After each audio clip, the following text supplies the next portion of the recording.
सुहानी के माता पिता दोनों की ही कोरोना की चपेट में आने से मौत हो गई थी। सुहानी के पिता अंडा पराठे का ठेला लगाते थे। माता पिता के गुजर जाने के बाद सुहानी ने अंडा पराठे का ठेला लगाना शुरू कर दिया। सुहानी का एक छोटा भाई था अमन। माता पिता की मौत के बाद सुहानी ने अमन की पूरी जिम्मेदारी संभाल ली थी। अमन सरकारी स्कूल में पढ़ने जाया करता था।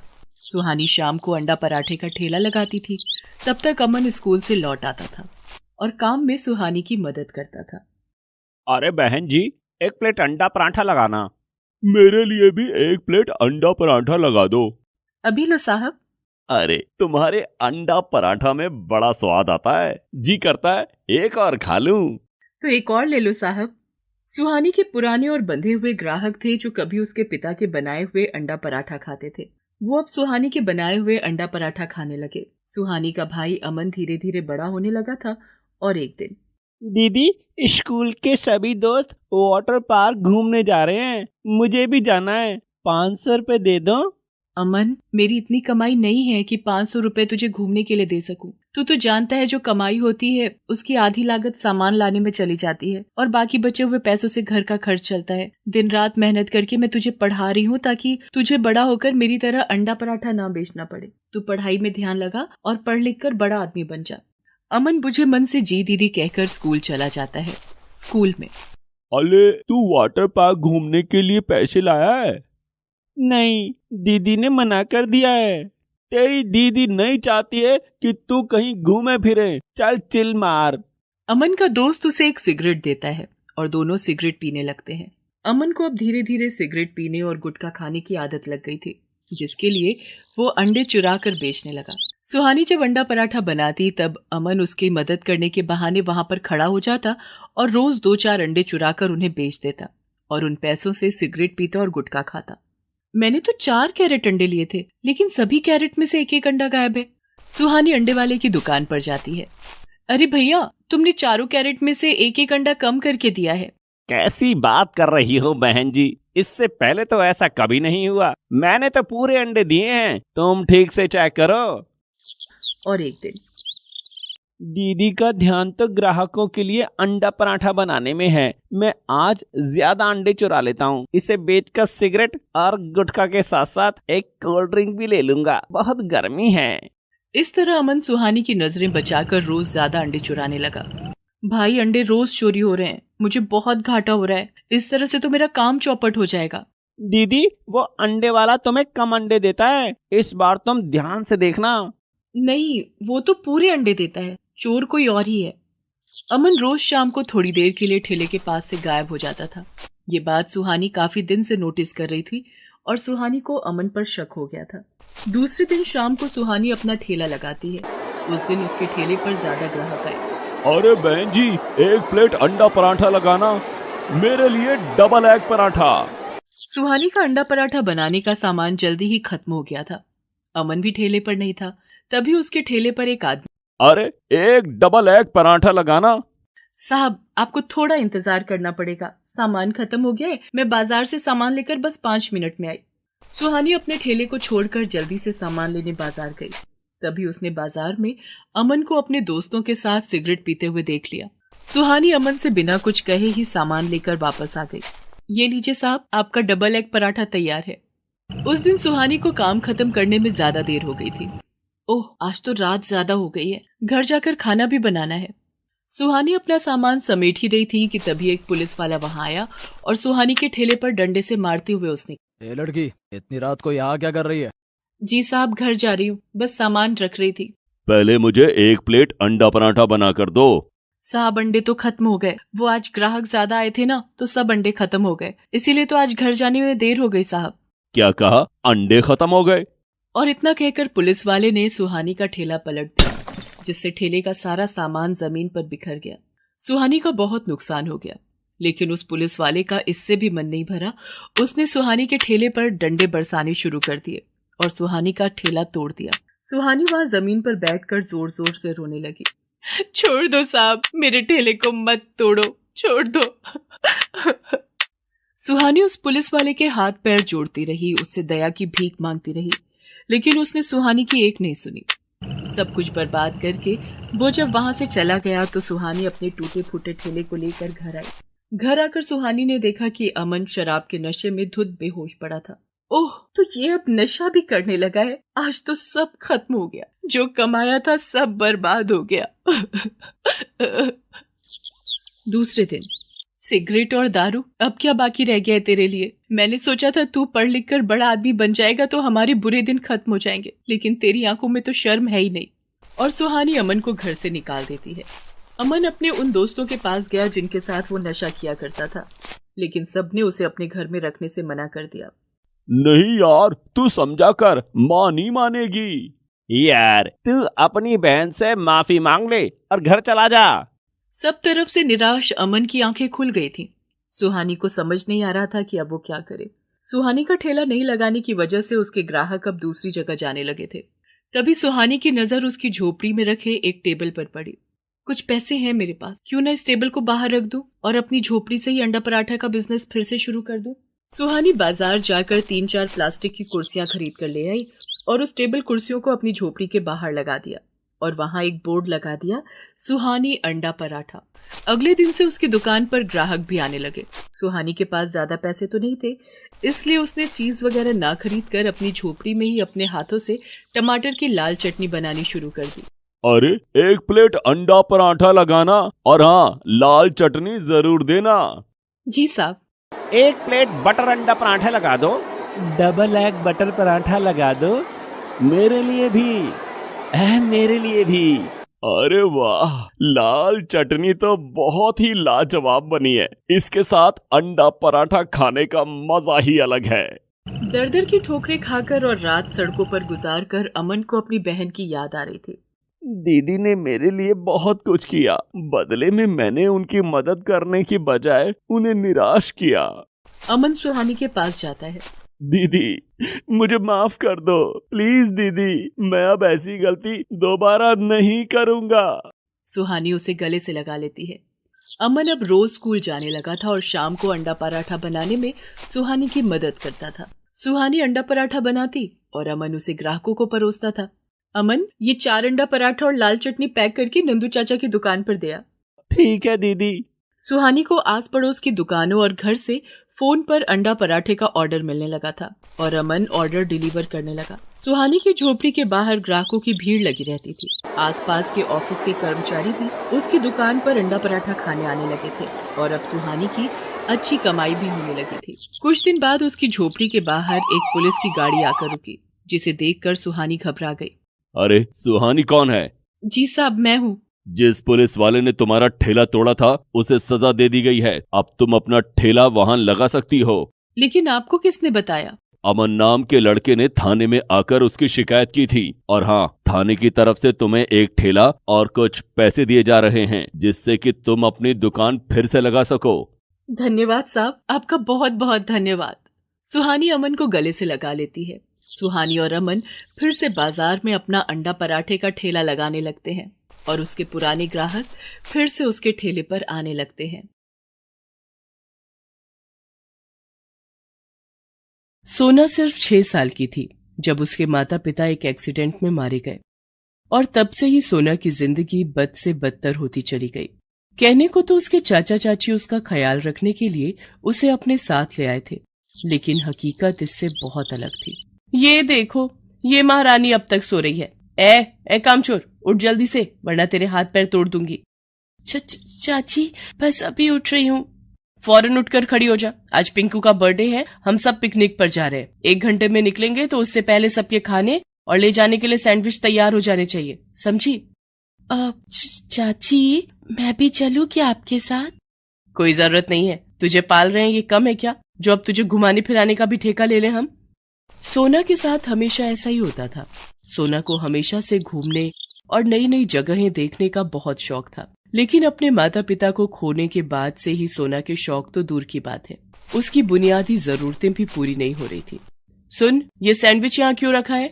चाची, ये एक सैंडविच मैंने अपने लिए रख लिया था। और ऐसा करने से पहले तूने मुझसे पूछना भी जरूरी नहीं समझा? अगर पूछ लेती तो शायद मैं ये सैंडविच तुझे खाने भी देती, लेकिन नहीं, तुझे तो बहुत अक्लमंद बनना है ना। ठीक है, अब तेरी सजा ये है कि जब तक हम लोग पिकनिक से वापस घर नहीं आ जाते तू भूखी रहेगी। ला ये सैंडविच मुझे दिलाकर, और रसोई में भी मैं ताला डालकर जाऊंगी। नहीं चाची, ऐसा मत करो, मैंने कल शाम से कुछ नहीं खाया है। सोना रोते हुए अपनी चाची से माफी मांगती रही, लेकिन उसकी चाची का दिल नहीं पसीजा। सभी लोग सोना को घर में अकेला छोड़कर पिकनिक पर चले गए। घर की रसोई पर ताला था और न ही सोना के पास कुछ खरीदने के लिए पैसे थे। सोना रोती रही, लेकिन वहाँ उसकी सिसकियां सुनने वाला भी कोई नहीं था। रोते रोते कब उसकी आंख लग गई, खुद सोना को भी पता नहीं चला। कहाँ गया वो सब? अरे लगता है वो सब सपना था, लेकिन वो जगह कितनी अच्छी थी। काश मैं वैसी ही जगह पर सचमुच जा सकती। सोना ये सब सोच ही रही थी कि अचानक उसे अपने हाथ के पास कुछ महसूस हुआ।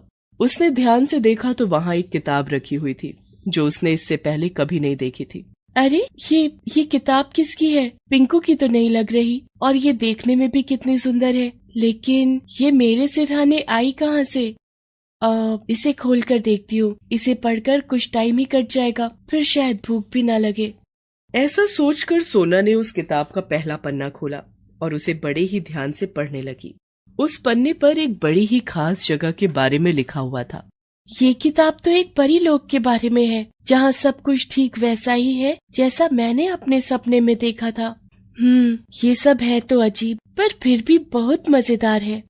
सोना उस किताब को पढ़ती रही, लेकिन पहला पन्ना पूरा पढ़ते ही वो अचानक बेहोश हो गई, और फिर कुछ ही मिनटों बाद जब उसे होश आया तो उसके आसपास सब कुछ बदल चुका था। ये सब क्या है? हे भगवान, ये तो बिल्कुल वैसी ही जगह है जैसी मैंने अपने सपने में देखी थी, पर ऐसा कैसे हो सकता है? कहीं मैं फिर से सपना तो नहीं देख रही? नहीं सोना, ये सपना नहीं, सच है, तुम हमारे परीलोक में हो। ये सारी बातें सोना से एक परी ने कही जो उसके ठीक सामने ही खड़ी थी। सोना हैरान थी क्योंकि उस परी ने जो कुछ कहा वो बिल्कुल सच था। आप कौन है? और वो किताब कहाँ गई?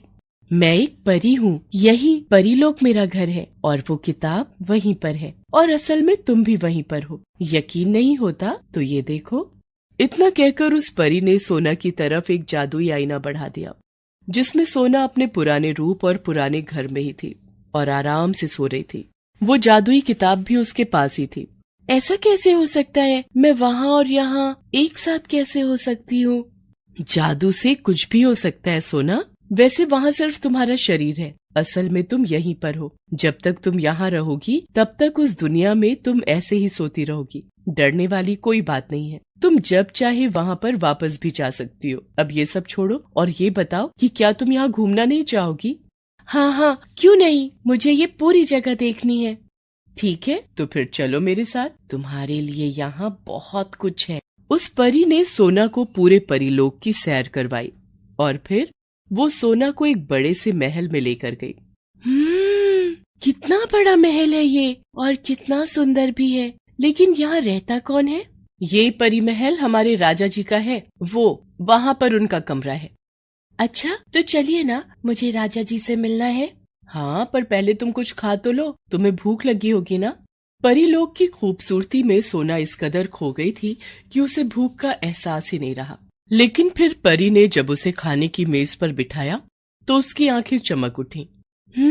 इतना सारा खाना, ये सब मेरे लिए है क्या? हाँ, सब तुम्हारे लिए है, खाओ ना। उस दिन सोना ने कई सालों के बाद जी भरकर खाया और फिर थैंक यू परी जी, सच में मजा ही आ गया। अब हम क्या करेंगे? तुम्हें राजा जी से मिलना था ना, तो फिर चले। लेकिन रुको, तुम ये कपड़े पहनकर राजा जी के सामने नहीं जा सकती। इतना कहकर परी ने अपनी जादुई छड़ी घुमाई और इसके साथ ही सोना के फटे पुराने कपड़े एक सुंदर सी पोशाक में बदल गए। अब सोना भी बिल्कुल एक परी जैसी ही लग रही थी। अब तुम राजा जी से मिल सकती हो, चलो मेरे साथ। और मेरी एक बात ध्यान से सुनो, राजा जी से अदब से बात करना, उनसे ऐसा कुछ मत कहना जिससे वो नाराज हो जाए। जी ठीक है, मैं ध्यान रखूंगी। इसके बाद वो परी सोना को राजा जी के कमरे में लेकर गई। वो कमरा बहुत ही बड़ा और शानदार था। ऐशो आराम की हर चीज थी उस कमरे में। सोना, तुम यहीं बैठकर इंतजार करो, राजा जी बस आते ही होंगे। अब मैं तुमसे थोड़ी देर में मिलती हूँ। इतना कहकर परी वहां से चली गई और सोना काफी देर वहीं इंतजार करती रही। फिर अचानक उसे कुछ हलचल सुनाई दी। कौन है? ये आप है क्या राजा जी? सोना की बात का किसी ने जवाब नहीं दिया, लेकिन उसे एक विशाल कदकाठी वाली परछाई दिखाई दी। सोना समझ गई कि ये परीलोक के राजा ही हैं। सोना ने फौरन झुककर राजा जी का अभिवादन किया। राजा जी, मैं सोना हूँ। एक जादुई किताब मुझे यहाँ लेकर आई है। यहाँ सब कुछ बहुत अच्छा है और सब लोग भी बहुत अच्छे हैं। वो परी जी, उन्होंने मुझे कितने प्यार से खाना खिलाया, मुझे ये ड्रेस गिफ्ट की। सच में मुझे यहाँ आकर बहुत अच्छा लगा। लेकिन अब मुझे वापस जाना होगा, क्योंकि मेरे चाचा चाची घर आने ही वाले होंगे। उनके आने से पहले मुझे वापस जाना होगा। नहीं, तुम कहीं नहीं जाओगी, कभी नहीं जाओगी। आपका चेहरा और आपकी आवाज। नहीं, मुझे घर जाना है, अभी जाना है। देखो, तुम रो नहीं। तुम जाना चाहती हो ना, तो ठीक है, तुम जा सकती हो। सोना बुरी तरह से डर गई थी, क्योंकि असल में परीलोक का राजा एक राक्षस था जो देखने में बहुत ही भयानक था और उसकी आवाज भी बहुत डरावनी थी। सोना परीलोक में एक पल भी नहीं रुकना चाहती थी, वो बस रोए जा रही थी। राजा ने फौरन परी को बुलाकर सोना को वापस उसके घर भेजने का आदेश दिया। लेकिन राजा जी, अगर सोना चली गई तो आपको उस जादूगर के श्राप से मुक्ति कैसे मिलेगी? श्राप? कैसा श्राप? ये कई साल पहले की बात है। एक बुरे जादूगर ने हमारे परीलोक पर हमला कर दिया था। उसने हमारी रानी परी और राजा जी को मार दिया। तब हमारे राजकुमार जी ने हिम्मत दिखाकर उस जादूगर का मुकाबला किया और उसे यहाँ से मार भगाया। लेकिन उस दुष्ट जादूगर ने जाते जाते हमारे राजकुमार जी को श्राप देकर एक राक्षस में बदल दिया, लेकिन वो इनका दिल नहीं बदल पाया। सच तो ये है कि आज भी अगर वो जादूगर परीलोक से दूर है तो वो इनकी वजह से ही है। अब यही हमारे राजा हैं, लेकिन ये मुसीबत में है। उस जादूगर के श्राप की वजह से ये धीरे धीरे बदलते जा रहे हैं और हमें डर है कि कहीं एक दिन वो श्राप इन पर पूरी तरह हावी न हो जाए। मैं समझ गई परी जी। अब आप ये बताइए कि मैं आप लोगों की क्या मदद कर सकती हूँ? वो जादुई किताब जो तुम्हें यहाँ लेकर आई, असल में वो किताब हमारी रानी जी की थी, जिसमें हमारे परीलोक का पूरा इतिहास और भविष्य दोनों लिखे हुए हैं। और उसी किताब के अनुसार तुम्हें हमारे परीलोक की अगली रानी बनना है।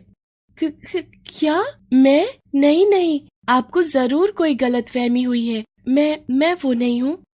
नहीं सोना, उस किताब ने तुम्हें खुद ढूंढा है। इसका मतलब यही है कि हमारे परीलोक का भविष्य अब सिर्फ तुम्हारे हाथों में ही है। तुम एक पवित्र आत्मा हो और यही तुम्हारी सबसे बड़ी खासियत है। वो तुम ही हो जो हमारे राजा जी को इस भयानक श्राप से मुक्ति दिला सकती हो। सोना डरी हुई तो थी, लेकिन वो परीलोक और वहाँ के राजा की मदद भी करना चाहती थी। इसलिए उसने हिम्मत दिखाते हुए परीलोक के राजा से शादी के लिए हाँ कह दिया। और फिर ठीक वैसा ही हुआ जैसा कि उस परी ने कहा था। सोना और परीलोक के राजा की शादी होते ही बुरे जादूगर का श्राप टूट गया और राक्षस बन चुका परीलोक का राजा एक सुंदर नौजवान में बदल गया और सोना एक परी में। इसके साथ ही वो जादुई किताब सोना के असली शरीर के साथ परीलोक में आ गई। रानी जी, लीजिए, इस किताब ने ही आपको चुना है और अब से ये आपकी ही है और अब से आप हम में से ही एक हैं। सोना ने उस किताब को माथे से लगाया और उसे अपने पास संभाल कर रख लिया। ये उसके दुखों का अंत तो था ही, साथ ही परीलोक के नए भविष्य की शुरुआत भी थी। Please subscribe this channel.